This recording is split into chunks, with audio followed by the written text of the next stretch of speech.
ಆತ್ಮೀಯ ಸ್ಪರ್ಧಾರ್ಥಿಗಳೇ, welcome to R5 Info 99 YouTube channel. ನಾನು ನಿಮ್ಮ ರೇಣುಕಾ ಪ್ರಸಾದ್. ಹಿಂದಿನ ತರಗತಿಯಲ್ಲಿ ನಾವು ಸಮಾಜ ವಿಜ್ಞಾನ 7ನೇ ತರಗತಿ ಭಾಗ 1ರಲ್ಲಿ ಬರ್ತಕ್ಕಂಥ ಅಧ್ಯಾಯ 7 ಮೈಸೂರು ಮತ್ತು ಇತರೆ ಸಂಸ್ಥಾನಗಳು ಎಂಬ ಪಾಠದ ಕುರಿತು ತಿಳಿಯೋಣ. ಹಾಗೆ ಈ ನನ್ನ ಚಾನಲ್ಗೆ ಇನ್ನೂ ಯಾರು ಸಬ್ಸ್ಕ್ರೈಬ್ ಆಗಿಲ್ವೋ ಸಬ್ಸ್ಕ್ರೈಬ್ ಆಗಿ, ಪಕ್ಕದಲ್ಲಿ ಕಾಣೋ ಬೆಲ್ಲೈಕನನ್ನು ತಪ್ಪದೇ ಒತ್ತಿ, ಹಾಗೆ ಲೈಕ್ ಮಾಡಿ, ಶೇರ್ ಮಾಡಿ ಎಂದು ಹೇಳುತ್ತಾ ಇಂದಿನ ತರಗತಿಯನ್ನು ಆರಂಭಿಸೋಣ.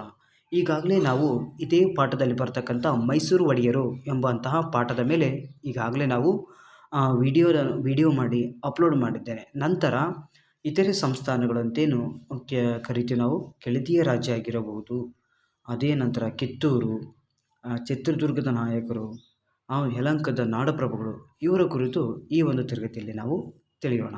ಮೊದಲನೇದಾಗಿ ಕೆಳದಿಯ ಸಂಸ್ಥಾನ. ಕೆಳದಿಯ ನಾಯಕರು ವಿಜಯನಗರ ಸಾಮ್ರಾಜ್ಯದ ಅಧೀನದಲ್ಲಿದ್ದ ಅನೇಕ ಚಿಕ್ಕ ಪುಟ್ಟ ಅರಸರಿದ್ದರು. ಇವರಿಗೆ ನಾಯಕರು ಅಥವಾ ಪಾಳೆಯಗಾರರೆಂದು ಕರೆಯುತ್ತಿದ್ದರು. ಪಾಳೆಯಗಾರರ ವಶವಿದ್ದ ಸೀಮೆಯನ್ನು ಅಥವಾ ಪ್ರದೇಶವನ್ನು ಪಾಳೆಯಪಟ್ಟು ಎಂದು ಕರೆಯುತ್ತಿದ್ದವು. ನಾಯಕರಲ್ಲಿ ಕೆಳದಿ ಮತ್ತು ಚಿತ್ರದುರ್ಗದ ನಾಯಕರು ಪ್ರಸಿದ್ಧರಾಗಿದ್ದರು. ವಿಜಯನಗರದ ಕಾಲದಲ್ಲಿ ಶಿವಮೊಗ್ಗ ಜಿಲ್ಲೆಯಲ್ಲಿ ಕೆಳದಿ ರಾಜ್ಯವು ಸ್ಥಾಪನೆಗೊಂಡು ಮುಂದೆ ಅದು ಸ್ವಾತಂತ್ರ್ಯಗೊಂಡಿತು. ಕೆಳದಿಯ ನಾಯಕರು ಕರ್ನಾಟಕದ ಕರಾವಳಿ ಮತ್ತು ಮಲೆನಾಡು ಪ್ರದೇಶಗಳನ್ನು ಆಳುತ್ತಿದ್ದರು. ಕೆಳದಿ ಸಂಸ್ಥಾನವು ವಿಶಾಲ ಮತ್ತು ಸಂಪತ್ಭರಿತವಾಗಿತ್ತು. ಶಿವಮೊಗ್ಗ, ದಕ್ಷಿಣ ಕನ್ನಡ, ಉಡುಪಿ, ಕಾಸರಗೋಡು, ಕೊಡಗು, ಹಾಸನ, ತುಮಕೂರು, ಚಿತ್ರದುರ್ಗ, ಧಾರವಾಡ ಮತ್ತು ಉತ್ತರ ಕನ್ನಡ ಜಿಲ್ಲೆಗಳ ಭಾಗಗಳನ್ನು ಕೆಳದಿಯ ರಾಜ್ಯವು ಒಳಗೊಂಡಿತ್ತು. ಹಿರಿಯ ವೆಂಕಟಪ್ಪ ನಾಯಕ. ವೆಂಕಟಪ್ಪ ನಾಯಕನು ಕೆಳದಿಯ ಅರಸರಲ್ಲೇ ಅತ್ಯಂತ ಪ್ರಸಿದ್ಧ ಅರಸನಾಗಿದ್ದನು. ಇವನ ಕಾಲದಲ್ಲಿ ಕೆಳದಿಯ ರಾಜ್ಯವು ಪೂರ್ಣ ಸ್ವಾತಂತ್ರ್ಯವಾಗಿತ್ತು. ಈತನು ಕರಾವಳಿಯಲ್ಲಿ ಚಂದ್ರಗಿರಿ ನದಿಯವರೆಗೆ ವಿಜಯಯಾತ್ರೆಯನ್ನು ಮಾಡಿದನು. ಉಳ್ಳಾಲದ ರಾಣಿ ಅಬ್ಬಕ್ಕನ ನೆರವಿನಿಂದ ಪೋರ್ಚುಗೀಸರನ್ನು ಮಂಗಳೂರಿನಲ್ಲಿ ಈತನು ಸೋಲಿಸಿದನು. ವಿಜಯಪುರದ ಆದಿಲ್ ಶಾಹಿ ಸೇನೆಯನ್ನು ಕೂಡ ಸೋಲಿಸಿ ಹಾನಗಲ್ನಲ್ಲಿ ವಿಜಯ ಸ್ತಂಭವನ್ನು ಸ್ಥಾಪಿಸಿದ. ಶಿವಪ್ಪ ನಾಯಕ ಕೆಳದಿಯ ಪ್ರಸಿದ್ಧ ಅರಸನಾಗಿದ್ದು, ಇವನು ಕರಾವಳಿಯ ಪೋರ್ಚುಗೀಸರ ಕೋಟೆಗಳನ್ನು ವಶಪಡಿಸಿಕೊಂಡು ಪಡುಗಡಲೊಡೆಯ ಎಂದು ಬಿರುದನ್ನು ಹೊಂದಿದನು. ನಿಮಗೆ ಪ್ರಶ್ನೆಗಳನ್ನು ಕೇಳುವಂತಹ ಸಂಭವತೆ ಇರುತ್ತದೆ. ಕೆಳದಿ ಅರಸರಲ್ಲಿ ಯಾರು ಪಡುಗಡಲೊಡೆಯ ಎಂಬಂಥ ಬಿರುದನ್ನು ಹೊಂದಿದ್ದರು ಅಂತೇಳಿ ಕೇಳಬಹುದು. ರಾಜ್ಯದ ರಕ್ಷಣೆಗಾಗಿ ಬೇಕಲ ಮತ್ತು ಚಂದ್ರಗಿರಿ ಅಂದರೆ ಕೇರಳ ಹಾಗೂ ಮಂಗಳೂರಿನ ಮುಂತಾದೆಡೆಗಳಲ್ಲಿ ಭದ್ರವಾದ ಕೋಟೆಗಳನ್ನು ಕಟ್ಟಿಸಿದ್ದನು. ಅವನು ತನ್ನ ರಾಜ್ಯದಲ್ಲಿ ಪಾದ್ರಿಗಳು ಮಾತ್ರ ಸ್ಥಳೀಯರೇ ಇರಬೇಕೆಂದು ಆಜ್ಞೆಯನ್ನು ಮಾಡಿದ್ದನು. ಶಿವಪ್ಪ ನಾಯಕನ ಶಿಸ್ತು. ಶಿವಪ್ಪ ನಾಯಕನು ಅಳವಡಿಸಿದ ಕಂದಾಯ ವ್ಯವಸ್ಥೆಯನ್ನು ಶಿವಪ್ಪ ನಾಯಕನ ಶಿಸ್ತು ಎಂದು ಕರೆಯಲಾಗಿತ್ತು. ಈ ಕಂದಾಯ ಪದ್ಧತಿಯಂತೆ ಭೂ ಕಂದಾಯವನ್ನು ನಿಗದಿಪಡಿಸಲು ಭೂಮಿಯನ್ನು ವರ್ಗೀಕರಿಸಲಾಗುತ್ತಿತ್ತು. ಮಣ್ಣಿನ ಗುಣ, ನೀರಾವರಿ ಸವಲತ್ತು ಇತ್ಯಾದಿ ಅಂಶಗಳನ್ನು ವರ್ಗೀಕರಣದ ಮೂಲಕ ವಿಂಗಡಣೆ ಮಾಡಲಾಗುತ್ತಿತ್ತು. ಹೊಲದ ಇಳುವರಿಯ 1/3 ಕಂದಾಯ ರೂಪದಲ್ಲಿ ಸಂಗ್ರಹಿಸಲಾಗುತ್ತಿತ್ತು. ಇಂತಹ ಕ್ರಮಬದ್ಧ ಕಂದಾಯ ಪದ್ಧತಿಯನ್ನು ಶಿವಪ್ಪ ನಾಯಕನ ಶಿಸ್ತು ಎಂದು ಕರೆಯಲಾಗಿತ್ತು. ರಾಣಿ ಚೆನ್ನಮ್ಮಾಜಿ. ಶಿವಪ್ಪ ನಾಯಕನ ಆನಂತರ ಅವನ ಸೊಸೆ ರಾಣಿ ಚೆನ್ನಮ್ಮಾಜಿ ರಾಜ್ಯವಾಳಿದಳು. ಅವಳು ಮೊಘಲರ ಸೈನ್ಯವನ್ನು ಹಿಮ್ಮೆಟ್ಟಿಸಿ ಶಿವಾಜಿಯ ಮಗ ಛತ್ರಪತಿ ರಾಜಾರಾಮನಿಗೆ ರಕ್ಷಣೆ ನೀಡಿದಳು. ಕನ್ನಡ ನಾಡಿನ ಶೌರ್ಯ ತ್ಯಾಗಕ್ಕೆ ಸಂಕೇತವಾಗಿದ್ದ ಚೆನ್ನಮ್ಮಾಜಿ ಮೈಸೂರಿನ ಸೈನ್ಯದೊಂದಿಗೆ ಸೆಣಸಾಡಿದಳು.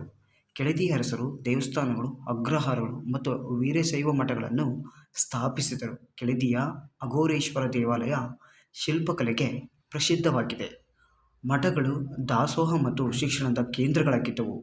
ಚೆನ್ನಮ್ಮಾಜಿಯು ಮಂಗಳೂರಿನಲ್ಲಿ ಕ್ರೈಸ್ತ ದೇವಾಲಯಕ್ಕೆ ಅಲ್ಲಿ ಒಂದು ಜಾಗವನ್ನು ಕೂಡ ನೀಡಿದ್ದಳೆಂದು ಇತಿಹಾಸದಲ್ಲಿ ತಿಳಿದುಬರುತ್ತದೆ. ಚಿತ್ರದುರ್ಗದ ನಾಯಕರು. ಮೈಸೂರು ಮತ್ತು ಕೆಳದಿ ಅರಸರ ನಂತರ ಚಿತ್ರದುರ್ಗದ ನಾಯಕರಿಗೆ ಇತಿಹಾಸದಲ್ಲಿ ಒಂದು ಗಣ್ಯ ಸ್ಥಾನವಿದೆ. ಇವರು 16 ಮತ್ತು 18ನೇ ಶತಮಾನದವರೆಗೆ ಪಾಳೆಯಗಾರರಾಗಿ ಆಳ್ವಿಕೆಯನ್ನು ಮಾಡಿದರು. ಮದಕರಿ ನಾಯಕ. ಈತನು ಚಿತ್ರದುರ್ಗದ ನಾಯಕರಲ್ಲಿ ಅತ್ಯಂತ ಪ್ರಸಿದ್ಧನಾದನು. ಕೇವಲ 12 ವರ್ಷವನಾಗಿದ್ದಾಗಲೇ ಸಿಂಹಾಸನವನ್ನು ಹೇರಿದನು. ಮದಕರಿಯು ಹೈದರಲಿಗೆ ಹಲವಾರು ಯುದ್ಧಗಳಲ್ಲಿ ಸಹಾಯ ಮಾಡಿದ್ದನು. ಆದರೆ ಮದಕರಿಯ ಸಾಹಸವನ್ನು ಮನಗಂಡ ಹೈದರಲಿಯು ಒಳಗೆ ಮಸ್ತ್ರವನ್ನು ಪಟ್ಟನು.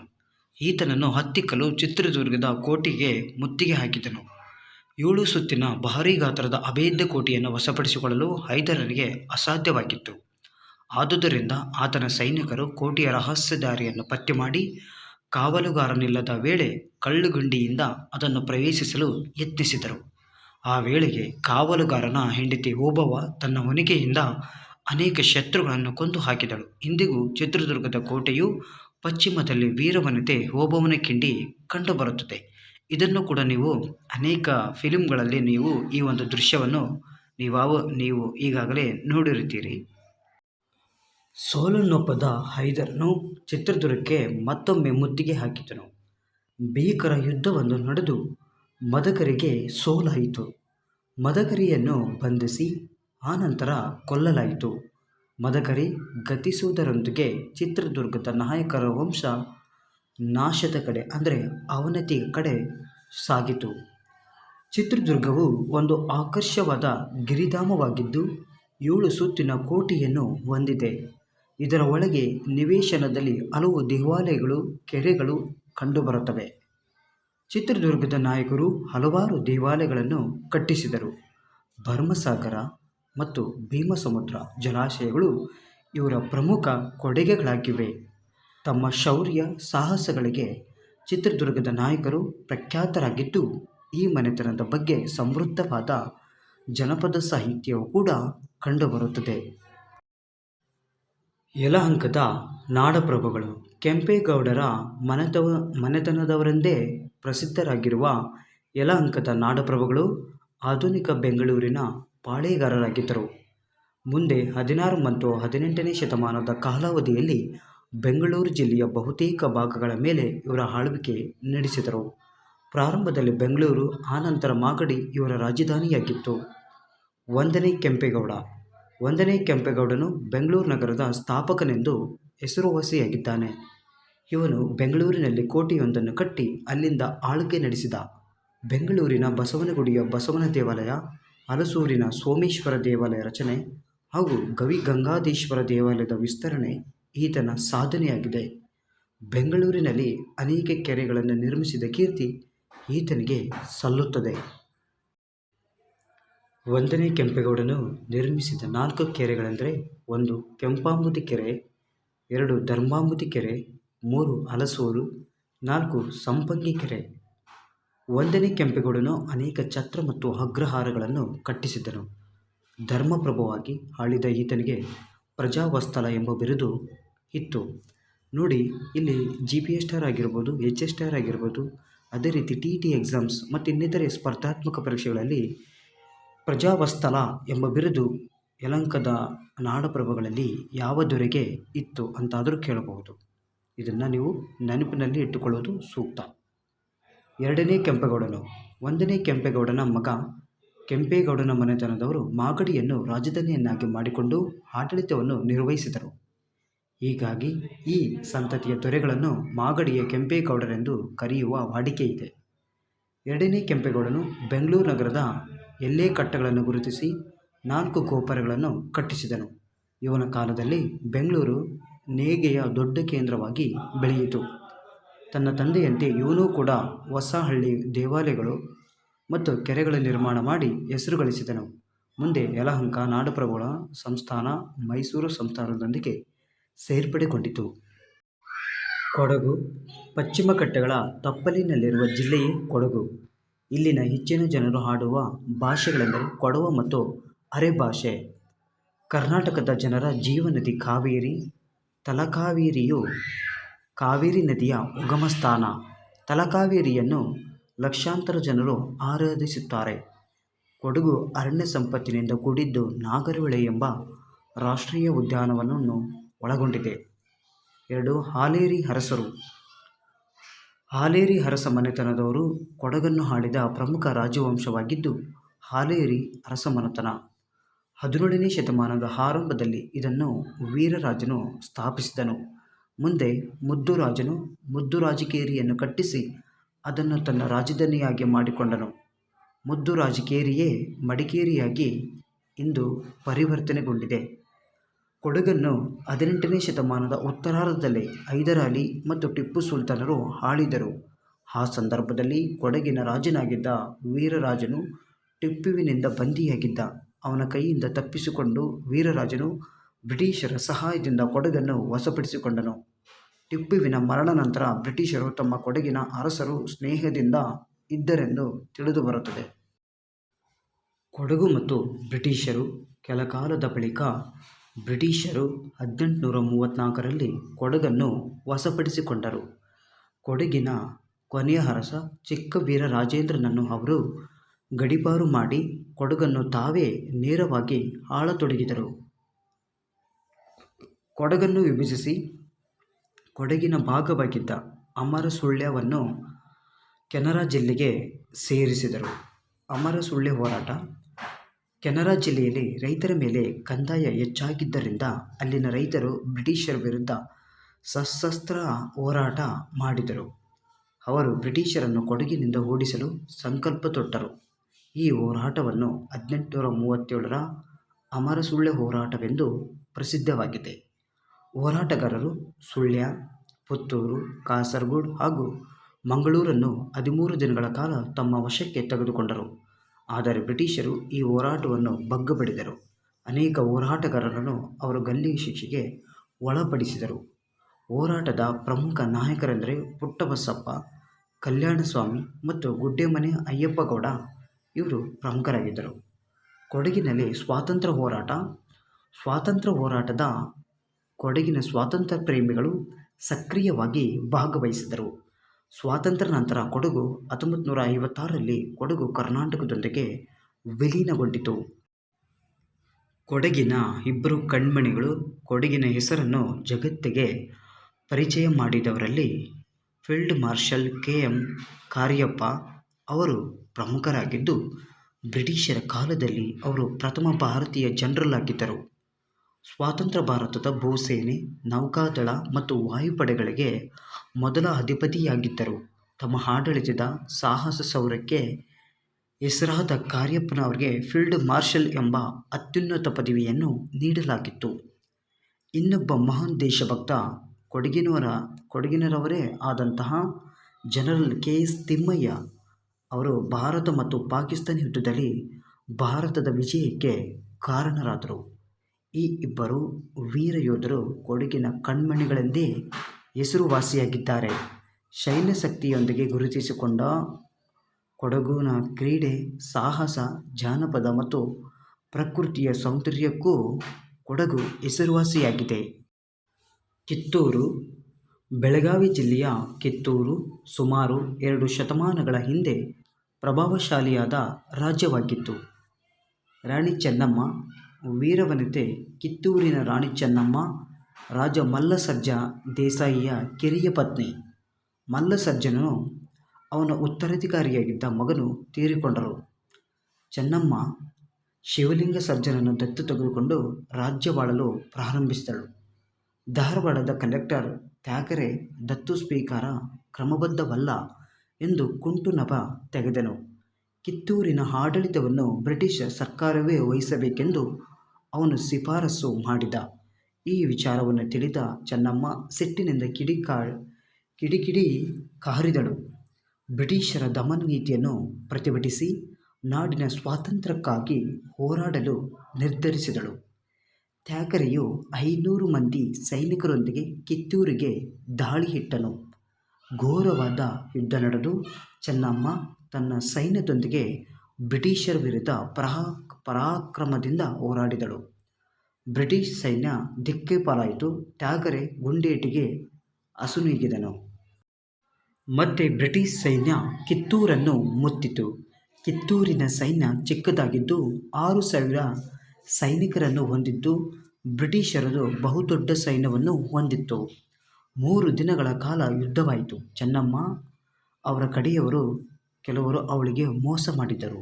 ಕಿತ್ತೂರಿನ ಸೈನ್ಯ ಸೋತು ಚೆನ್ನಮ್ಮ ಸೆರೆಯಾದಳು. ಅವಳನ್ನು ಬ್ರಿಟಿಷರು ಬೈಲಹೊಂಗಲದಲ್ಲಿ ಇರತಕ್ಕಂಥ ಒಂದು ಜೈಲಿನಲ್ಲಿ ಸೆರೆಹಿಟ್ಟರು. 5 ವರ್ಷಗಳ ಕಾಲ ಸೆರೆಯಲ್ಲಿದ್ದ ರಾಣಿಯು ಸ್ವಾತಂತ್ರ್ಯಕ್ಕಾಗಿ ಹೋರಾಡುವ ಧೀರರಿಗೆ ಸಂದೇಶಗಳನ್ನು ಕಳಿಸುತ್ತಾ ಉರಿದುಂಬಿಸುತ್ತಿದ್ದಳು. ಬ್ರಿಟಿಷ್ ಸತ್ತೆಯನ್ನು ಅಥವಾ ಪ್ರಜಾಪ್ರಭುತ್ವವನ್ನು ವಿರೋಧಿಸಿದ ಪ್ರಥಮ ಭಾರತೀಯ ನಾರಿ ಎನ್ನುವ ಕೀರ್ತಿ ಚೆನ್ನಮ್ಮನಿಗೆ ಸಲ್ಲುತ್ತದೆ. ಆಕೆ ಸ್ವಾತಂತ್ರ್ಯ ಹೋರಾಟದ ಬೆಳ್ಳಿಚುಕ್ಕಿಯಾಗಿ ಕಂಗೊಳಿಸುತ್ತಿದ್ದಾಳೆ. ಆಕೆಯ ನೆನಪಿನಲ್ಲಿ ಲಾವಣಿಗಳನ್ನು ಈಗಲೂ ಹಾಡುತ್ತಿದ್ದಾರೆ. ಸಂಗೊಳ್ಳಿ ರಾಯಣ್ಣ. ಸಂಗೊಳ್ಳಿ ರಾಯಣ್ಣ ಚೆನ್ನಮ್ಮನ ನಿಷ್ಠಾವಂತ ಬಂಟ. ಜನಸಾಮಾನ್ಯರ ಮಧ್ಯೆ ಮೂಡಿಬಂದ ಸ್ವಾತಂತ್ರ್ಯ ವೀರ. ಚೆನ್ನಮ್ಮನ ಬಂಧನವಾದ ಮೇಲೆ ಕಿತ್ತೂರಿನ ನಾಯಕತ್ವವನ್ನು ವಹಿಸಿ ಸೈನ್ಯವನ್ನು ಸಂಘಟಿಸಿದನು. ಬ್ರಿಟಿಷರ ಕಚೇರಿಗಳನ್ನು ಸುಟ್ಟು ಖಜಾನೆಗಳನ್ನು ಲೂಟಿ ಮಾಡಿದ. ಗೆರಿಲ್ಲಾ ಯುದ್ಧದಲ್ಲಿ ನಿಪುಣನಾಗಿದ್ದ ರಾಯಣ್ಣನು ಬ್ರಿಟಿಷರಿಗೆ ಸಿಂಹಸ್ವಪ್ನನಾಗಿದ್ದನು. ನೇರ ಯುದ್ಧದಲ್ಲಿ ಅವನನ್ನು ಸೋಲಿಸಲು ಸಾಧ್ಯವಾಗದೆ ಬ್ರಿಟಿಷರು ಕುಟಿಲೋಪಾಯವನ್ನು ಮಾಡಿದರು. ಹಣದಾಸೆಗೆ ಬಲಿಯಾಗಿದ್ದ ದೇಶದ್ರೋಹಿಗಳು ರಾಯಣ್ಣನನ್ನು ಮೋಸದಿಂದ ಸೆರೆ ಹಿಡಿದುಕೊಟ್ಟರು. ಅವನು 6 ಮಂದಿ ಸಂಗಡಿಗರನ್ನು ಗಲ್ಲಿಗೇರಿಸಲಾಯಿತು. ಅಂತ್ಯದರ್ಶನ ಪಡೆಯಲು ಬಂದಿದ್ದ ತಾಯಿಗೆ ಕೆಂಚವ್ವನಿಗೆ ರಾಯಣ್ಣ ಅಡ್ಡಬಿದ್ದು ಹರಕೆ ಪಡೆದನು. ನಗುನಗುತ್ತಲೇ ಕಲ್ಲುಗಂಬ ಹೇರಿದ ಆತನ ಸಂಗಡಿಗರೆಲ್ಲರನ್ನೂ ನಂದಗಡದಲ್ಲಿ ಸಮಾಧಿ ಮಾಡಲಾಯಿತು. ರಾಯಣ್ಣನ ಅನುಯಾಯಿಗಳು ಬಂಡಾಯವನ್ನು ಮುಂದುವರಿಸಿದರು. ಸಂಗೊಳ್ಳಿ ರಾಯಣ್ಣನ ಸಮಾಧಿಯ ಮೇಲೆ ಆಲದ ಸಸಿಯೊಂದನ್ನು ಅವನ ಅನುಯಾಯಿ ಬಿಚ್ಚುಗತ್ತಿ ಚನ್ನಬಸಪ್ಪ ನೆಟ್ಟು ಎಷ್ಟೋ ವರ್ಷಗಳ ಕಾಲ ಚನ್ನಬಸಪ್ಪ ಬೈರಾಗಿಯಾಗಿ ಅಲ್ಲಿಯೇ ಇದ್ದನಂತೆ. ಆ ಆಲದ ಮರ ಈಗಲೂ ಇದೆ. ರಾಯಣ್ಣನ ಅನೇಕ ಕೆಚ್ಚೆದೆಯ ಯುವಕರು ಕಿತ್ತೂರಿನ ಬಂಡಾಯವನ್ನು ಮುಂದುವರಿಸಿ ಕಿತ್ತೂರಿನ ಜನತೆ ಸ್ವಾತಂತ್ರ್ಯ ಪ್ರೇಮವನ್ನು ತೋರಿಸಿಕೊಟ್ಟರು. ತುಳುನಾಡು. ಪ್ರಾಚೀನ ಕಾಲದಲ್ಲಿ ಕರ್ನಾಟಕ ಕರಾವಳಿಯ ಒಂದು ಭಾಗವನ್ನು ಹೆಚ್ಚು ಕಡಿಮೆ ಈಗಿನ ದಕ್ಷಿಣ ಕನ್ನಡ ಮತ್ತು ಉಡುಪಿ ಜಿಲ್ಲೆಗಳನ್ನು ತುಳುನಾಡು ಎಂದು ಕರೆಯಲಾಗುತ್ತಿತ್ತು. ಪುರಾಣ ಸಾಹಿತ್ಯದಲ್ಲಿ ಈ ಪ್ರದೇಶವು ಪರಶುರಾಮನ ಕ್ಷೇತ್ರವೆನಿಸಿದೆ. ಇಲ್ಲಿನ ಬಹುತೇಕ ಜನರ ಭಾಷೆ ತುಳು. ಕೊಂಕಣಿ ಮತ್ತು ಬ್ಯಾರಿ ಭಾಷೆಗಳನ್ನಾಡುವ ಸಾಕಷ್ಟು ಜನರು ಕೂಡ ತುಳುನಾಡಿನಲ್ಲಿ ಕಂಡುಬರುತ್ತಾರೆ. ಇತಿಹಾಸ ಕಾಲದಲ್ಲಿ ತುಳುನಾಡನ್ನು ಕದಂಬ, ಆಳುಪ, ಹೊಯ್ಸಳ, ವಿಜಯನಗರದ ಮುಂತಾದ ಅರಸಮನೆತನಗಳು ಆಳಿಕೊಂಡು ಬಂದವು. ತುಳುನಾಡಿನಲ್ಲಿ ಆಳುಪ ವಂಶದ ಅರಸರು ಸುದೀರ್ಘ ಕಾಲ ಆಳ್ವಿಕೆ ನಡೆಸಿದರು. ಉದ್ಯಾವರ ಅಂದರೆ ಉದಯಪುರ, ಮಂಗಳೂರು, ಮಂಗಳಪುರ, ಬಾರಾಕೋರ್ ಮುಂತಾದ ಕಡೆ ತುಳು ರಾಜ್ಯದ ರಾಜಧಾನಿಗಳಾಗಿದ್ದವು. ಚೌಟ ಅರಸರ ಮನೆತನದ ಉಳ್ಳಾಲದ ಅಬ್ಬಕ್ಕ ರಾಣಿಯು 16ನೇ ಶತಮಾನದ ಪೋರ್ಚುಗೀಸರ ವಿರುದ್ಧ ಹೋರಾಟ ನಡೆಸಿ ಅವರನ್ನು ಸೋಲಿಸಿದಳು. ಮತಧರ್ಮ. ತುಳುನಾಡಿನ ಅರಸರಲ್ಲಿ ಬಹುತೇಕ ಮಂದಿ ಜೈನರು. ಇಲ್ಲಿ ಬೌದ್ಧ, ಜೈನ, ವೀರಶೈವ, ನಾಥ, ಇಸ್ಲಾಂ, ಕ್ರೈಸ್ತ ಹೀಗೆ ಅನೇಕ ಮತೀಯರು ನೆಲೆಸಿದ್ದಾರೆ. ನಾಗಾರಾಧನೆ ಮತ್ತು ಭೂತಾರಾಧನೆ ತುಳುನಾಡಿನ 2 ಆರಾಧನಾ ಪಂಥಗಳಾಗಿದ್ದವು. ನಾಗಮಂಡಲ ಒಂದು ವಿಸ್ತಾರವಾದ ನಾಗಾರಾಧನೆಯಾಗಿದೆ ಮತ್ತು ನಾಗ ಮತ್ತು ಭೂತವನ್ನು ಕೋಲ ಮತ್ತು ನೇಮ ಎಂದು ಆರಾಧಿಸಲಾಗುತ್ತದೆ. ದೈವಮತ ಸ್ಥಾಪಕ ಮಧ್ವಾಚಾರ್ಯರು ತುಳುನಾಡವರಾಗಿದ್ದು, ಮಂಗಳೂರಿನ ಕದ್ರಿಯಲ್ಲಿರುವ ಮಂಜುನಾಥನ ದೇವಸ್ಥಾನವು ತುಳುನಾಡಿನ ಪ್ರಾಚೀನ ದೇವಸ್ಥಾನವಾಗಿದೆ. ತುಳುನಾಡಿನಲ್ಲಿ ಕ್ರೈಸ್ತರು ಶಿಕ್ಷಣ ಸಂಸ್ಥೆಗಳನ್ನು ಸ್ಥಾಪಿಸಿ ಶಿಕ್ಷಣ ಕ್ಷೇತ್ರಕ್ಕೆ ತಮ್ಮ ಕೊಡುಗೆಗಳನ್ನು ನೀಡಿದರು. ಮಂಗಳೂರಿನಲ್ಲಿ ಮುದ್ರಣಾಲಯವನ್ನು ಸ್ಥಾಪಿಸಿದವರು ಇವರೇ ಆಗಿದ್ದರು. ಫರ್ಡಿನಾಂಡ್ ಕೆಟಲ್ ಅವರು ರಚಿಸಿದ ಕನ್ನಡ ನಿಘಂಟು ಬಾಸೆಲ್ ಮಿಷನ್ ಮುದ್ರಣಾಲಯದಲ್ಲಿ ಅಚ್ಚಾಯಿತು. ತುಳು ನಿಘಂಟನ್ನು ರಚಿಸಿದವರು ಜರ್ಮನಿಯಿಂದ ಬಂದ ಮೆನ್ನರ್. ಪ್ರಾರಂಭದಲ್ಲಿ ತುಳುನಾಡಿನಲ್ಲಿ ಕ್ರೈಸ್ತ ರಿಲಿಜಿಯನ್ ಪ್ರಚಾರವನ್ನು ವಿದೇಶಿ ಪಾದ್ರಿಗಳು ಮಾಡಿದರು. ಮುಂದೆ ಈ ಕಾರ್ಯವನ್ನು ದೇಶೀಯ ಮುಂತಾದವರು ಅನೇಕ ಸುಂದರ ಚರ್ಚ್ಗಳನ್ನು ಇಲ್ಲಿ ಕಂಡುಬರುತ್ತವೆ. ಪ್ರಾಚೀನ ಕಾಲದಿಂದಲೂ ಅರಬ್ ದೇಶದೊಂದಿಗೆ ತುಳುನಾಡು ವ್ಯಾಪಾರ ಸಂಬಂಧವನ್ನು ಹೊಂದಿತ್ತು. ಇದರ ಫಲವಾಗಿ ಇಲ್ಲಿ ಇಸ್ಲಾಂ ರಿಲಿಜಿಯನ್ ಪ್ರಚಾರಕ್ಕೆ ಬಂದಿತು. ಮುಸಲ್ಮಾನರು ಪ್ರಾರ್ಥನೆ ಮಾಡಲು ಅಲ್ಲಲ್ಲಿ ಆಕರ್ಷಕ ಮಸೀದಿಗಳನ್ನು ನಿರ್ಮಿಸಿಕೊಂಡರು. ವಾಸ್ತುಶಿಲ್ಪ. ಕದ್ರಿ ಮಂಜುನಾಥ ದೇವಸ್ಥಾನದಲ್ಲಿ ಸುಂದರವಾದ ಅವಲೋಕಿತೇಶ್ವರ ಬೃಹದಾಕಾರದ ಕಂಚು ಶಿಲ್ಪವಿದೆ. ಇದು 1000 ವರ್ಷಗಳಷ್ಟು ಹಳೆಯದು. ಮೂಡುಬಿದಿರೆಯ ಸಾವಿರಕಂಬದ ಬಸದಿ ಮತ್ತು ಕಾರ್ಕಳ, ವೇಣೂರು ಹಾಗೂ ಧರ್ಮಸ್ಥಳಗಳಲ್ಲಿರುವ ಗೊಮ್ಮಟ ಮೂರ್ತಿ ಜೈನ ಸಂಸ್ಕೃತಿಯ ಸಂಕೇತಗಳು ಇಲ್ಲಿ ಪ್ರಸಿದ್ಧ ದೈವಗಳಾದ ಕೋಟೆ ಚೆನ್ನಯ್ಯರಾಯ, ಗರುಡಿಗಳು ಕಾಣಿಸುತ್ತವೆ. ಜಾನಪದ ಕಂಬಳ, ಕೋಳಿಹಂ, ಚೆನ್ನ ಮುಂತಾದ ತುಳುನಾಡಿನ ಕೆಲವು ಜಾನಪದ ಆಟಗಳಿವೆ. ಯಕ್ಷಗಾನ ಮತ್ತು ತಾಳಮದ್ದಾಳೆ ಇಲ್ಲಿನ ಪ್ರಸಿದ್ಧ ಪ್ರಾಚೀನ ಕಲೆಗಳು. ಬ್ರಿಟಿಷ್ ಆಡಳಿತ 19ನೇ ಶತಮಾನದ ಪ್ರಾರಂಭದಿಂದ ಕರ್ನಾಟಕದ ಕರಾವಳಿ ಪ್ರದೇಶದಲ್ಲಿ ಬ್ರಿಟಿಷರು ಆಡಳಿತ ನಡೆಸಿದರು. ಆಗ ಕರಾವಳಿ ಪ್ರದೇಶವನ್ನು ಕೆನರಾ ಜಿಲ್ಲೆ ಎಂದು ಕರೆಯಲಾಗುತ್ತಿತ್ತು. ಮುಂದೆ ಕೆನರಾ ಜಿಲ್ಲೆಯನ್ನು 2 ಜಿಲ್ಲೆಗಳಾಗಿ ವಿಂಗಡಿಸಲಾಯಿತು. ಅವೆಂದರೆ ಉತ್ತರ ಭಾಗದ ಉತ್ತರ ಕನ್ನಡ ಅಥವಾ ನಾರ್ತ್ ಕೆನರಾ, ದಕ್ಷಿಣ ಭಾಗದ ದಕ್ಷಿಣ ಕನ್ನಡ ಅಂದರೆ ಸೌತ್ ಕೆನರಾ ಜಿಲ್ಲೆಗಳಾಗಿ ವಿಂಗಡಿಸಿದರು. ಸ್ವಾತಂತ್ರ್ಯ ಸಂಗ್ರಾಮ. ತುಳುನಾಡಿನ ಅತ್ತಾವರ ಯಲ್ಲಪ್ಪ ಅಗ್ರಗಣ್ಯರು.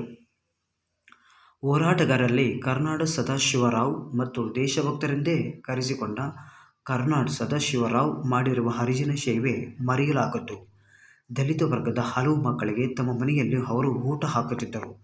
ದೇಶಕ್ಕಾಗಿ ಸರ್ವಸ್ವವನ್ನು ತ್ಯಾಗ ಮಾಡಿದ ಉಜ್ವಲ ತಾರೆಯಾಗಿ ಅವರು ಪ್ರಸಿದ್ಧರಾಗಿದ್ದಾರೆ. ಅತ್ತಾವರ ಯಲ್ಲಪ್ಪ ನೇತಾಜಿ ಸುಭಾಷ್ ಚಂದ್ರ ಬೋಸ್ ಸ್ಥಾಪಿಸಿದ ಆಜಾದ್ ಹಿಂದ್ ಸರ್ಕಾರದ ಮಂತ್ರಿಮಂಡಲದಲ್ಲಿ ಮಂತ್ರಿಗಳಾಗಿದ್ದರು.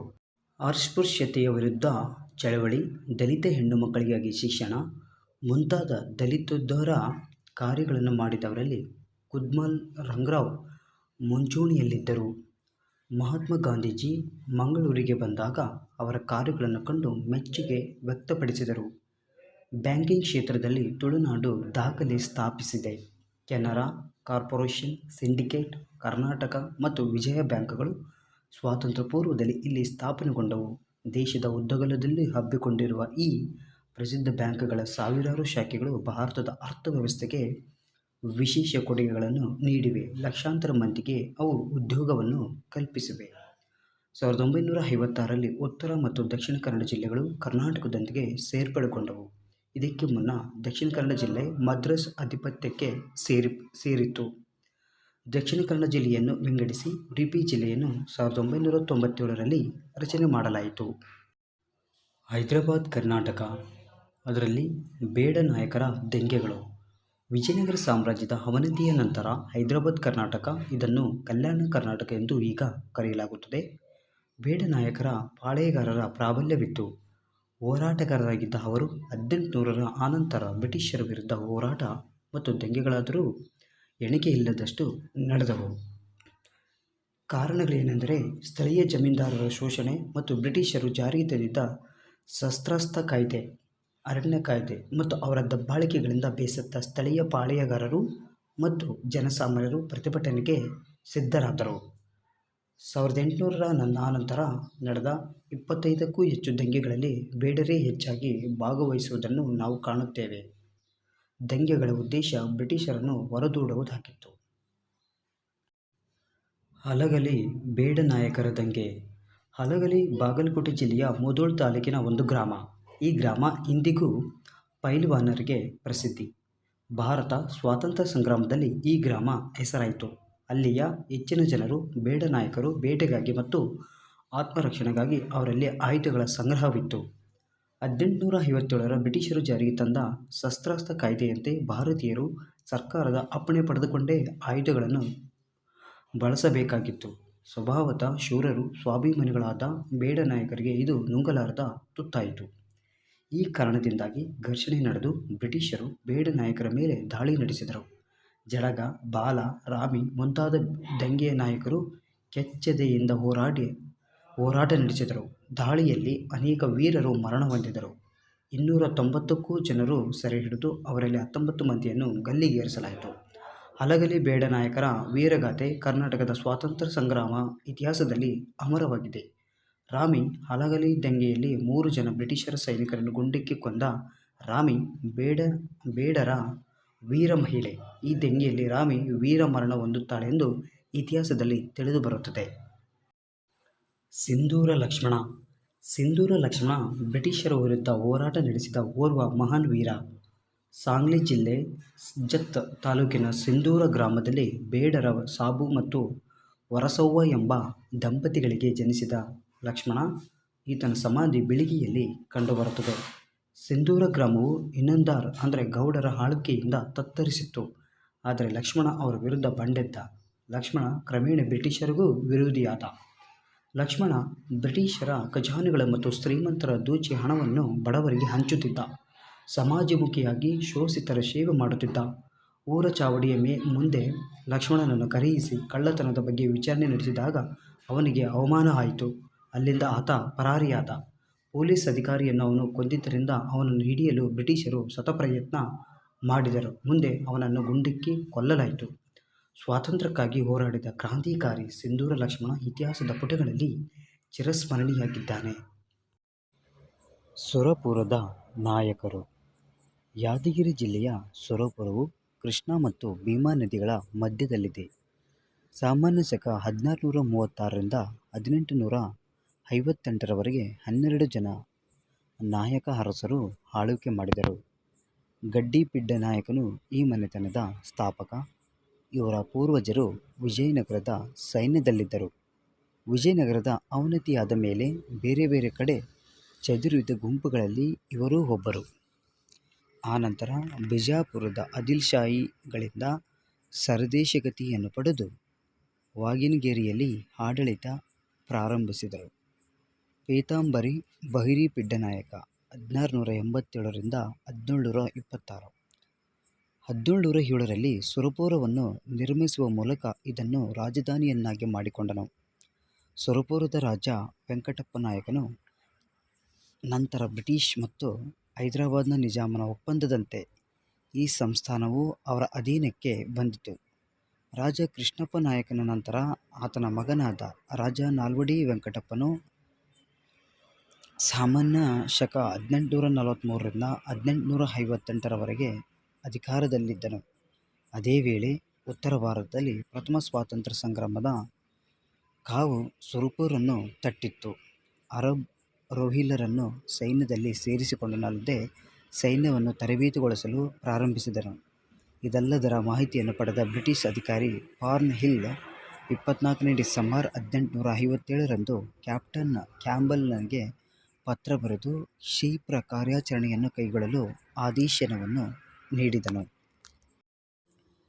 ಬ್ರಿಟಿಷರ ಬಣವು 1858ರಲ್ಲಿ ಸುರಪುರದ ಮೇಲೆ ನುಗ್ಗಿತು.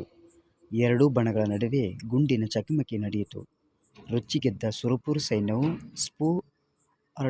ಸ್ಟುಅರ್ಟ್ನ ಮೂಳೆ ಮುರಿಯಿತು. ನ್ಯೂಬರಿ ನೆಲಕ್ಕುರುಳಿದ. ಇತ್ತ ನಾಲ್ವಡಿ ವೆಂಕಟಪ್ಪ ನಾಯಕನು ವಿಶೇಷ ಅರಬ್ ರೋಹಿಲ್ ಸೈನ್ಯವನ್ನು ಕರೆತರಲು ಹೈದರಾಬಾದ್ಗೆ ಪ್ರಯಾಣ ಬೆಳೆಸಿದನು. ಅತ್ತ ಬ್ರಿಟಿಷ್ ಪಡೆಯು ಸುರಪುರದೊಳಗೆ ನುಗ್ಗಿತು. ಸುರಪುರವು ಪತನವಾಯಿತು. ಹೈದರಾಬಾದ್ನಲ್ಲಿ ಸುತ್ತಾಡುತ್ತಿದ್ದ ನಾಲ್ವಡಿ ವೆಂಕಟಪ್ಪ ನಾಯಕನು ನೋಡಿದ ವನಪರ್ತಿ ರಾಜನಿಂದ ಸುದ್ದಿಯನ್ನು ತಿಳಿದು ಹೈದರಾಬಾದ್ ನಿಜಾಮನು ಪ್ರಧಾನಮಂತ್ರಿ ಸಾಲಾರ್ ಜಂಗನು ಬ್ರಿಟಿಷರಿಂದ ತನಗೇನಾದರೂ ಲಾಭ ಸಿಗಬಹುದೆಂದು ತಿಳಿದು ಆತನನ್ನು ಬ್ರಿಟಿಷರಿಗೆ ಒಪ್ಪಿಸಿದನು. ಬ್ರಿಟಿಷರು ನಾಲ್ವಡಿ ವೆಂಕಟಪ್ಪ ನಾಯಕನನ್ನು ಸಿಕಂದರಾಬಾದ್ನಲ್ಲಿ ಬಂಧಿಸಿಟ್ಟರು. ನಂತರ ವಿಚಾರಣೆಗೊಳಪಡಿಸಿದರು. ಮರಣದಂಡನೆ ಶಿಕ್ಷೆಯನ್ನು ವಿಧಿಸಿದಂತೆ ನಾಟಕವಾಡಿದರು. ಬ್ರಿಟಿಷ್ನ ಮೆಡೋಸ್ ಟೇಲರ್ ಕೋರಿಕೆಯಂತೆ ಉನ್ನತ ಅಧಿಕಾರಿ ಹೊಂದಿದ ಗವರ್ನರ್ ಜನರಲ್ ರಾಜನ ಮರಣದಂಡನೆಯನ್ನು ಕೈಬಿಟ್ಟು 4 ವರ್ಷ ಗಡೀಪಾರು ಶಿಕ್ಷೆಯನ್ನು ವಿಧಿಸಲಾಯಿತು. ರಾಜನನ್ನು ಮದ್ರಾಸ್ ಸಮೀಪ ಜಂಗಲ್ಪೇಟೆ ದುರ್ಗದಲ್ಲಿಡಲು ಹೋಗುತ್ತಿದ್ದಾಗ ದಾರಿಯಲ್ಲಿ ವಿಶ್ರಾಂತಿಗೆಂದು ತಂಗಿದ್ದಾಗ ನಾಲ್ವಡಿ ವೆಂಕಟಪ್ಪ ನಾಯಕನನ್ನು ಬ್ರಿಟಿಷರು ಮೋಸದಿಂದ ಗುಂಡಿಕ್ಕಿ ಕೊಂದು ಆತ್ಮಹತ್ಯೆ ಮಾಡಿಕೊಂಡನೆಂದು ಸುಳ್ಳು ಸುದ್ದಿಯನ್ನು ಹಬ್ಬಿಸಿದರು. ನಂತರ ಸುರಪುರವನ್ನು ಬ್ರಿಟಿಷರು ಹೈದರಾಬಾದ್ ನಿಜಾಮನಿಗೆ ಕಾಣಿಕೆಯಾಗಿ ನೀಡಿದರು. ಮುಂದಿನ ಸಂಸ್ಥಾನಿಕರು ನಿಜಾಮನ ಅಧೀನದಲ್ಲಿಯೇ ಕಾಲ ಕಳೆದರು. ಕೊನೆಗೆ 1948 ಸೆಪ್ಟೆಂಬರ್ 17ರಂದು ಹೈದರಾಬಾದ್ ನಿಜಾಮನ ಸಂಸ್ಥಾನವು ಭಾರತದ ಒಕ್ಕೂಟವನ್ನು ಸೇರಿದ ಮೇಲೆ ಸುರಪುರವು ಭಾರತದ ಒಕ್ಕೂಟವನ್ನು ಸೇರಿತು. ಇವರ ಕುಲದೇವರಾದ ತಿರುಪತಿ ವೆಂಕಟರಮಣ ಮತ್ತು ಗೋಪಾಲಸ್ವಾಮಿಯ ನಿತ್ಯ ಪೂಜೆಗಾಗಿ ಹಾಗೂ ಉತ್ಸವಗಳಿಗಾಗಿ ಜಹಾಂಗೀರ್ ಮತ್ತು ಇನಾಮು ಭೂಮಿಯನ್ನು ನೀಡಿದ್ದರು. ಚಿತ್ರಕಲೆಯಲ್ಲಿ ಸುರಪುರ ನಾಯಕರು ಅರಸು ಮನೆತನಕ್ಕೆ ಅಗ್ರಸ್ಥಾನವಿತ್ತು. ಲಂಡನ್ನಿನ ಕಲಾ ಸಂಗ್ರಹ, ಇಂಗ್ಲೆಂಡಿನ ವಿವಿಧ ನಗರಗಳಲ್ಲಿ ದೆಹಲಿ, ಮುಂಬೈ, ಹೈದರಾಬಾದ್ನ ಪ್ರಾಚ್ಯವಸ್ತು ಸಂಗ್ರಹಾಲಯ ಮತ್ತು ಸಾಲಾರ್ ಜಂಗ್ ವಾಸ್ತು ಸಂಗ್ರಹಾಲಯದಲ್ಲಿ ಇಂತಹ ಕಲಾಕೃತಿಗಳನ್ನು ನಾವು ಇಂದಿಗೂ ಕಾಣಬಹುದಾಗಿದೆ. ಹೈದರಾಬಾದ್ ಕರ್ನಾಟಕ ವಿಮೋಚನಾ ಹೋರಾಟ. ಹೈದರಾಬಾದ್ ಕರ್ನಾಟಕದ ವಿಮೋಚನಾ ಹೋರಾಟವು ದಮನಕಾರಿ ಅರಸನೋರ್ವನ ವಿರುದ್ಧ ಜನ ಒಂದಾಗಿ ಬಂಡಾಯವೆದ್ದ ಉಜ್ವಲ ಇತಿಹಾಸಕ್ಕೆ ನಿದರ್ಶನವಾಗಿದೆ. ನಮ್ಮ ದೇಶದಲ್ಲಿ ಮೊದಲು 562 ಚಿಕ್ಕ ಪುಟ್ಟ ರಾಜ್ಯಗಳು ಅಂದರೆ ಸಂಸ್ಥಾನಗಳು ಬ್ರಿಟಿಷರ ಅಧೀನದಲ್ಲಿದ್ದು, ಈ ರಾಜ್ಯಗಳಲ್ಲಿ ಹೈದರಾಬಾದ್ ಪ್ರಮುಖವಾಗಿತ್ತು. ಹೋರಾಟದ ಹಿನ್ನೆಲೆ: ಹೈದರಾಬಾದ್ ಸಂಸ್ಥಾನದಲ್ಲಿ ಹಿಂದೂಗಳ ಸ್ಥಿತಿ ಅತ್ಯಂತ ದಾರುಣ್ಯವಾಗಿತ್ತು. ಸಾರ್ವಜನಿಕರು ಅವರ ಧಾರ್ಮಿಕ ಆಚರಣೆಗಳನ್ನು ನಡೆಸುವಂತಿರಲಿಲ್ಲ. ಸಂಸ್ಥಾನದಲ್ಲಿ ಶಿಕ್ಷಣವನ್ನು ಕಡೆಗಣಿಸಲಾಗಿತ್ತು. ಇಲ್ಲಿ ಎಲ್ಲವೂ ಉರ್ದುಮಯವಾಗಿ ಕನ್ನಡ ಭಾಷೆ ಮತ್ತು ಸಾಹಿತ್ಯಕ್ಕೆ ದೊಡ್ಡ ಹೊಡೆತವಿತ್ತು. ನಿಜಾಮನು ಕಾಲಗಪ್ತಿ ಎಂಬ 53 ಕರಾಳ ನಿಯಮಗಳನ್ನು ಜಾರಿಗೆ ತಂದು ಜನರ ಮೂಲಭೂತ ಸ್ವಾತಂತ್ರ್ಯವನ್ನು ಹತ್ತಿಕ್ಕಿದ್ದನು. ಹೋರಾಟದ ಗತಿ: ಹೋರಾಟದ ಜನಪ್ರಿಯ ನಾಯಕರೆಂದರೆ ಸ್ವಾಮಿ ರಾಮಾನಂದ ತೀರ್ಥರು. ಅವರು ಹೈದರಾಬಾದ್ ಸಂಸ್ಥಾನದ ಎಲ್ಲೆಡೆ ಸಂಚಾರ ಮಾಡಿ ಅಹಿಂಸಾತ್ಮಕ ಸತ್ಯಾಗ್ರಹ ಚಳವಳಿಯನ್ನು ಸಂಘಟಿಸಿದರು. ಹೋರಾಟದ ಇನ್ನೊಬ್ಬ ಪ್ರಸಿದ್ಧ ನಾಯಕರು ಹರ್ಡೇಕರ್ ಮಂಜಪ್ಪ. ಇವರು ಕರ್ನಾಟಕದ ಗಾಂಧಿ ಎಂದೇ ಪ್ರಸಿದ್ಧರಾಗಿದ್ದರು. ಅವರು ಪಾನ ವಿರೋಧ, ಅಸ್ಪೃಶ್ಯತೆಯ ನಿವಾರಣೆ ಮುಂತಾದ ಸಮಾಜಮುಖಿ ಕಾರ್ಯಕ್ರಮಗಳನ್ನು ಜನಪ್ರಿಯಗೊಳಿಸಿದರು. ವಂದೇ ಮಾತರಂ ಚಳವಳಿ: ಈ ನಡುವೆ ವಂದೇ ಮಾತರಂ ಹಾಡುವುದನ್ನು ಸರ್ಕಾರ ನಿಷೇಧ ಮಾಡಿತ್ತು. ಇದರ ವಿರುದ್ಧ ನಡೆದ ಹೋರಾಟದ ಧೀರ ನಾಯಕರು ರಾಮಚಂದ್ರ ರಾವ್. ಇವರು ವಂದೇ ಮಾತರಂ ರಾಮಚಂದ್ರರಾವ್ ಎಂದೇ ಪ್ರಖ್ಯಾತರಾಗಿದ್ದರು. ವಂದೇ ಮಾತರಂ ಹಾಡಿದ ನೂರಾರು ಜನರನ್ನು ಬಂಧಿಸಲಾಯಿತು. ಹೋರಾಟದಲ್ಲಿ ಆರ್ಯ ಸಮಾಜದ ಪಾತ್ರವೂ ಪ್ರಮುಖವಾಗಿತ್ತು. ಮುಸ್ಲಿಂ ಮೂಲಭೂತವಾದಿಗಳು ಫತೆಹದ್ ಉಲ್ ಮುಸಲ್ಮಿನ್ ಎಂಬ ಸಂಘವನ್ನು ಕಟ್ಟಿದ್ದರು. ಅದರ ಮುಖಂಡ ಕಾಸಿಂ ರಣವಿ ಸಂಘವು ಹಿಂಸಾತ್ಮಕ ಮಾರ್ಗವನ್ನು ಹಿಡಿಯಿತು. ಕಾಂಗ್ರೆಸ್ ಸಂಸ್ಥೆಗೆ ಸಂಸ್ಥಾನದಲ್ಲಿ ನಿಷೇಧವಿತ್ತು. ಅದು ಹೈದರಾಬಾದ್ ಸ್ವತಂತ್ರ ಭಾರತದ ಒಕ್ಕೂಟವನ್ನು ಸೇರಬೇಕೆಂದು ನಿಜಾಮನನ್ನು ಒತ್ತಾಯಿಸಿತು. 1947 ಆಗಸ್ಟ್ 15ರಂದು ಸ್ವತಂತ್ರ ಭಾರತದ ಧ್ವಜವನ್ನು ಹೈದರಾಬಾದ್ನಲ್ಲಿ ಹಾರಿಸಿಯೇ ತೀರಬೇಕೆಂದು ಜನರು ದೃಢ ನಿರ್ಧಾರವನ್ನು ಮಾಡಿದರು. ಇದೇ ವೇಳೆ ರಜಾಕಾರರು ಸಂಸ್ಥಾನದಲ್ಲಿ ವ್ಯಾಪಕ ಕೊಲೆ ಸುಲಿಗೆಗಳನ್ನು ಮಾಡಲು ಆರಂಭಿಸಿದರು. ಅವರಿಗೆ ನಿಜಾಮನ ಬೆಂಬಲವಿತ್ತು. ಇದೇ ವೇಳೆ ಎಲ್ಲೆಲ್ಲೋ ಒಂದೇ ಸಮನೆ ವಂದೇ ಮಾತರಂ ಕೇಳಿ ಬರುತ್ತಿತ್ತು. ಶರಣಗೌಡ ಇನಾಮದಾರ್: ಹೈದರಾಬಾದ್ ವಿಮೋಚನಾ ಸಂಗ್ರಾಮದಲ್ಲಿ ಭೂಗತ ಕಾರ್ಯಾಚರಣೆಯನ್ನು ಸಂಘಟಿಸಿದವರು ತರುಣ ನಾಯಕ ಶರಣಗೌಡ ಇನಾಮದಾರ್. ಅವರು ಸಂಘಟಿಸಿದ ಯುವ ತಂಡಗಳು ರಜಾಕಾರರ ಮೇಲೆ ಸಿಡಿಲಿನಂತೆ ಬಂದು ಎರಗಿದವು. ಪರಿಣಾಮವಾಗಿ ಅನೇಕ ಗ್ರಾಮಗಳು ರಜಾಕಾರರ ದೌರ್ಜನ್ಯದಿಂದ ಮುಕ್ತವಾದವು. ಮುಕ್ತರಾದ ಜನ ಅಭಿಮಾನದಿಂದ ಶರಣಗೌಡ ಇನಾಮದಾರರನ್ನು ಸರದಾರ್ ಎಂದು ಕರೆದರು. 1947ರಲ್ಲಿ ದೇಶ ಸ್ವಾತಂತ್ರ್ಯಗೊಂಡರೂ ಹೈದರಾಬಾದ್ ಸಂಸ್ಥಾನ ಇನ್ನೂ ಭಾರತದೊಂದಿಗೆ ವಿಲೀನವಾಗಿರಲಿಲ್ಲ. ಈ ಮಧ್ಯೆ ರಜಾಕಾರರ ಹಿಂಸಾಚಾರ ನಿರಂತರವಾಗಿ ನಡೆಯುತ್ತಿತ್ತು. ಕೊನೆಗೆ ಹೈದರಾಬಾದ್ ಸಮಸ್ಯೆಯನ್ನು ಇತ್ಯರ್ಥ ಮಾಡಲು ಗೃಹ ಮಂತ್ರಿ ಸರ್ದಾರ್ ವಲ್ಲಭಭಾಯಿ ಪಟೇಲರಿಗೆ ಅಧಿಕಾರವನ್ನು ಸರ್ಕಾರ ನೀಡಿತು. ಅವರ ಆದೇಶದಂತೆ 1948 ಸೆಪ್ಟೆಂಬರ್ 17ರಂದು ಭಾರತೀಯ ಸೇನೆ ಹೈದರಾಬಾದ್ ಪ್ರವೇಶ ಮಾಡಿತು. ಅನ್ಯ ಮಾರ್ಗವಿಲ್ಲದೆ ನಿಜಾಮನು ಶರಣಾಗತನಾದನು. ನಂತರ ಹೈದರಾಬಾದ್ ಸಂಸ್ಥಾನ ಭಾರತದೊಂದಿಗೆ ವಿಲೀನಗೊಂಡಿತು. 1951ರಲ್ಲಿ ಹೈದರಾಬಾದ್ ಪ್ರಾಂತದಲ್ಲಿ ಚುನಾವಣೆಗಳು ನಡೆದು ಜನತೆ ತಮ್ಮ ಪ್ರತಿನಿಧಿಗಳನ್ನು ಮೊದಲ ಬಾರಿಗೆ ಆರಿಸಿ ಕಳಿಸಿದರು. ಅಗ್ರಗಣ್ಯ ಜನನಾಯಕರಾಗಿದ್ದ ಸ್ವಾಮಿ ರಾಮಾನಂದ ತೀರ್ಥರು ಕಲಬುರ್ಗಿ ಕ್ಷೇತ್ರದಿಂದ ಲೋಕಸಭೆಗೆ ಚುನಾಯಿತರಾದರು. ಕಾಲಗಣನೆ: ಪರೀಕ್ಷಾ ದೃಷ್ಟಿಯಿಂದ ಈ ಒಂದು ಇತಿಹಾಸದಲ್ಲಿ ಬರ್ತಕ್ಕಂಥ ಪ್ರಮುಖ ಇಸ್ವಿಗಳು ಇಲ್ಲಿ ಉಪಯುಕ್ತವಾಗಿರ್ತಕ್ಕಂಥದ್ದಾಗಿವೆ. ಆದ್ದರಿಂದ ನೀವು ಅಭ್ಯಾಸ ಮಾಡ್ತಕ್ಕಂಥ ಸ್ಥಳದಲ್ಲಿ ಇವುಗಳನ್ನು ಒಂದು ಚಾರ್ಟ್ ರೂಪದಲ್ಲಿ ಬರೆದಿಟ್ಟುಕೊಂಡು ಗೋಡೆಗೆ ಅಂಟಿಸಿ ಅವುಗಳನ್ನು ದಿನನಿತ್ಯ ನೋಡುವುದರಿಂದ ಈ ಒಂದು ಇತಿಹಾಸದಲ್ಲಿ ಇಸ್ವಿಗಳನ್ನು ನೆನಪಿಟ್ಟುಕೊಳ್ಳೋದು ನಿಮಗೆ ಪರೀಕ್ಷಾ ದೃಷ್ಟಿಯಿಂದ ತುಂಬ ಉಪಯುಕ್ತವಾಗ್ತದೆ ಅಂತೇಳಿ ನಾನು ಭಾವಿಸಿದ್ದೇನೆ. ಸೊ ಹಾಗಾಗಿ ಈ ಒಂದು ಪರೀಕ್ಷಾ ದೃಷ್ಟಿಯಿಂದ ಈ ಕಾಲಗಣನೆಯಲ್ಲಿ ಬರ್ತಕ್ಕಂಥ ಈ ಒಂದು ಇಸ್ವಿಗಳು ಪ್ರಮುಖವಾಗಿವೆ. ಅವುಗಳನ್ನು ಹೀಗೆ ನೋಡೋಣ. ಚಿಕ್ಕದೇವರಾಜ ಒಡೆಯರು 1673ರಿಂದ 1704. ಬೆಂಗಳೂರನ್ನು ಗುತ್ತಿಗೆ ಪಡೆದಿದ್ದು 1689. ದಳವಾಯಿಗಳ ಆಡಳಿತ 1704ರಿಂದ 1761. ಹೈದರ್ ಅಲಿ 1760 1782. ಒಂದನೇ ಮೈಸೂರು ಯುದ್ಧ 1767 1769. ಎರಡನೇ ಮೈಸೂರು ಯುದ್ಧ 1780 1784. ಟಿಪ್ಪು ಸುಲ್ತಾನ್ 1782 1799. ಮೂರನೇ ಮೈಸೂರು ಯುದ್ಧ 1790 1792.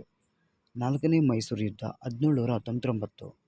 ಕೆಳದಿ ರಾಜ್ಯದ ಆಳ್ವಿಕೆಯ ಕಾಲ 1499 1763. ಹಿರಿಯ ವೆಂಕಟಪ್ಪ ನಾಯಕ 1586 1629. ಶಿವಪ್ಪ ನಾಯಕ 1645 1660. ರಾಣಿ ಚೆನ್ನಮ್ಮಾಜಿ 1672 1692. ಹೈದರಾಲಿ ಕೆಳದಿಯನ್ನು ಪರಾಭವಗೊಳಿಸಿದ್ದು 1763. ಒಂದನೇ ಕೆಂಪೇಗೌಡ 1510 1570. ಎರಡನೇ ಕೆಂಪೇಗೌಡ 1585 1633. ಮದಕರಿ ನಾಯಕ 1754 1779. ಕಿತ್ತೂರು ಚೆನ್ನಮ್ಮ 1824. ಸಂಗೊಳ್ಳಿ ರಾಯಣ್ಣ 1829. ಆಳ್ವಿಕೆಯ ಕಾಲ 7ರಿಂದ 14ನೇ ಶತಮಾನ. ಬ್ರಿಟಿಷರ ಆಡಳಿತ 1801 1947. ಹಲಗಲಿ ಗ್ರಾಮದ ಬೇಡ ನಾಯಕರ ಮೇಲೆ ಬ್ರಿಟಿಷರ ದಾಳಿ 1857. ಸುರಪುರ ನಾಯಕ ಆಳ್ವಿಕೆಯ ಕಾಲ 1636 1858. ಪೀತಾಂಬರಿ ಬಹರಿ ಪಿಡ್ಡ ನಾಯಕ 1687 1726. ನಾಲ್ವಡಿ ವೆಂಕಟಪ್ಪ ನಾಯಕ ಸುರಪುರ ಪತನ 1843 1858. ಸುರಪುರ ಸಂಸ್ಥಾನ ಭಾರತದ ಒಕ್ಕೂಟವನ್ನು ಸೇರಿದ್ದು 17 ಸೆಪ್ಟೆಂಬರ್ 1948. ಸಿಂಧೂರ ಲಕ್ಷ್ಮಣನನ್ನು ಬ್ರಿಟಿಷರು ಗುಂಡಕ್ಕಿ ಕೊಂದಿದ್ದು 1922 ಜುಲೈ 22ರಂದು. ಹೈದರಾಬಾದ್ ನಿಜಾಮನು ಶರಣಾಗತಿ ಮತ್ತು ಹೈದರಾಬಾದ್ ಸಂಸ್ಥಾನವು ಭಾರತದ ಒಕ್ಕೂಟದೊಂದಿಗೆ ವಿಲೀನವಾಗಿದ್ದು 1948 ಸೆಪ್ಟೆಂಬರ್ 17. ಹೊಸ ಪದಗಳು. ಗಂಡಬೇರುಂಡ ಎಂದರೆ 2 ತಲೆಗಳಿರುವ ಒಂದು ಕಾಲ್ಪನಿಕ ಪಕ್ಷಿಯಾಗಿದೆ. ಮಾಂಡಲಿಕ ಎಂದರೆ ಒಂದು ಪ್ರಾಂತ್ಯವನ್ನು ಆಳುವವನಿಗೆ ಮಾಂಡಲಿಕ ಎಂದು ಕರೆಯುತ್ತೇವೆ. ವರಹ ಮುದ್ರೆಯಿಂದ ಕೂಡಿದ ಒಂದು ಚಿನ್ನದ ನಾಣ್ಯ. ಸೀಮೆ ಎಂದರೆ ರಾಜ್ಯ ಅಥವಾ ಒಂದು ಪ್ರದೇಶ ಎಂದು ಅರ್ಥ. ಗರೋಡಿ ಎಂದರೆ ಆರಾಧನಾ ಕೇಂದ್ರವಾಗಿದೆ. ನಂತರ ಇಲ್ಲಿ ನಿಮಗೆ ತಿಳಿದಿರಲಿ ಎನ್ನುವಂತಹ ಒಂದು ಕಂಟೆಂಟ್ನಲ್ಲಿ ನಳ-ದಮಯತಿಯರ ನಡುವೆ ಪತ್ರ ವ್ಯವಹಾರಕ್ಕಾಗಿ ನೆರವಾದ ಅಂಶದ ಉದಾಹರಣೆಯಿಂದ ಅಂಚೆ ಎಂಬ ಪದ ಉದ್ಭವವಾಗಿತ್ತೆಂದು ಹೇಳಲಾಗಿದ್ದು, ಈ ಒಂದು ವ್ಯವಸ್ಥೆಯನ್ನು ಈ ಒಂದು ಶಬ್ದವನ್ನು ಮೊದಲ ಬಾರಿಗೆ ಚಿಕ್ಕದೇವರಾಜನು ಅದನ್ನು ಅಭ್ಯಾಸಪಡಿಸಿದನು, ಅಂದರೆ ರೂಢಿಗೆ ಅಥವಾ ಜಾರಿಗೆ ತಂದನು.